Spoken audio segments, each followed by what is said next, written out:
Hello दोस्तों, नमस्कार। शिव शिव। दोस्तों, आप लोगों को मैं एक परशुराम जी की कहानी सुनाने जा रहा हूँ। दोस्तों, इस कहानी को बहुत ध्यानपूर्वक सुनिएगा।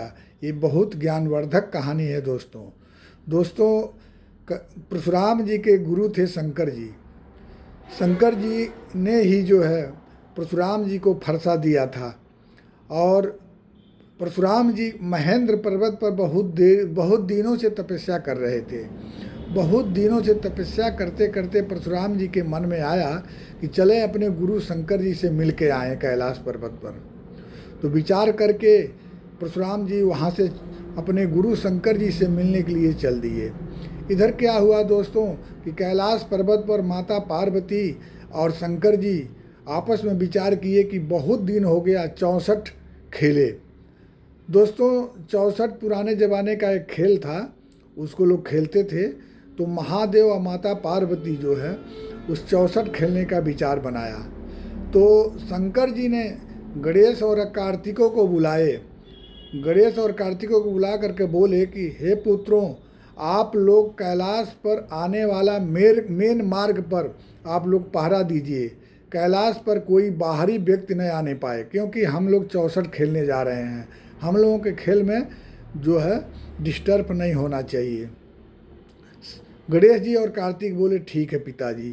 तो उधर महादेव और माता पार्वती 64 खेलने बैठ गए। 64 में दोनों लोग मग्न थे। उसी समय परशुराम जी कैलाश पर्वत पर पहुंच गए। जब कैलाश पर जाने लगे तो गणेश जी और कार्तिकेय जी दोनों मिल करके परशुराम जी को रोक दिए। परशुराम जी बोले क्यों रोक रहे हो हमको? अपने गुरु शंकर जी से मिलने मैं जा रहा हूँ। तो आप लोग कौन हो, क्यों मुझको रोक रहे हो? गणेश और कार्तिकेय बोले कि परिचय बताने की आवश्यकता नहीं है। आप जो है आज महादेव जी से नहीं मिल सकते हैं। उनके आदेश है कि बाहरी व्यक्ति कोई कैलाश पर आज न आए। तो कृपया करके आप वापस चले जाइए, कल आ करके अपने गुरु से मिल लीजिएगा। परशुराम जी बोले नहीं, हमको आज ही मिलना है। परशुराम जी क्रोधित स्वभाव के थे, वो क्रोध में आने लगे। परशुराम जी बोले कि आप लोग हमारा मार्ग छोड़ दो, नहीं तो हमसे युद्ध करो।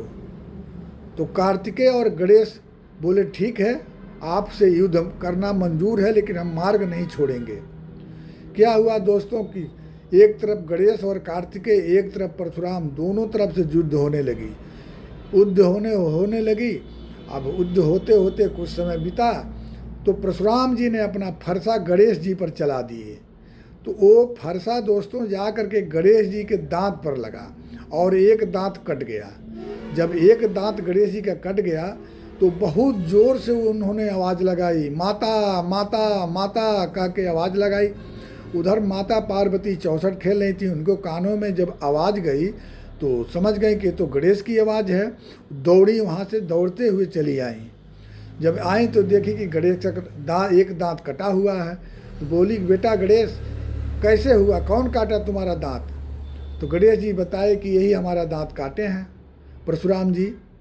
तो माता ने बहुत क्रोधित होकर के अपना जो है आदि शक्ति रूप धारण कर ली परशुराम जी को मारने के लिए।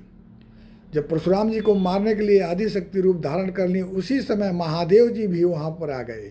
महादेव जी देखे कि पार्वती जी जो है आदि शक्ति का रूप धारण कर ली हैं, अब जो है परशुराम को मारेंगी। तो महादेव ने पार्वती जी को बहुत समझाए। बहुत समझाने के बाद में बोले कि जो है ये परशुराम की गलती नहीं है, अनजाने में ये गलती हुआ है, इनको क्षमा कर दो। अब दांत कट गया है तो फिर वापस तो जुड़ेगा नहीं, इसलिए इनको क्षमा कर दो, ये हमारे शिष्य हैं। तो बहुत समझाने और बुझाने पर माता पार्वती शांत हुई, फिर वास्तविक रूप में आई। उसके बाद क्या हुआ कि गणेश जी का दांत जब कट गया, उसके बाद में परशुराम जी जो है माता पार्वती के चरणों में गिर गए और क्षमा याचना मांगे। उसके बाद माता पार्वती ने परशुराम जी को क्षमा कर दी, शंकर जी ने भी क्षमा कर दिया। दोस्तों, इस प्रकार गणेश जी का एक दंत नाम हुआ। दोस्तों, ये कहानी कैसी लगी कमेंट में ज़रूर बताइएगा। हेलो दोस्तों, शिव शिव।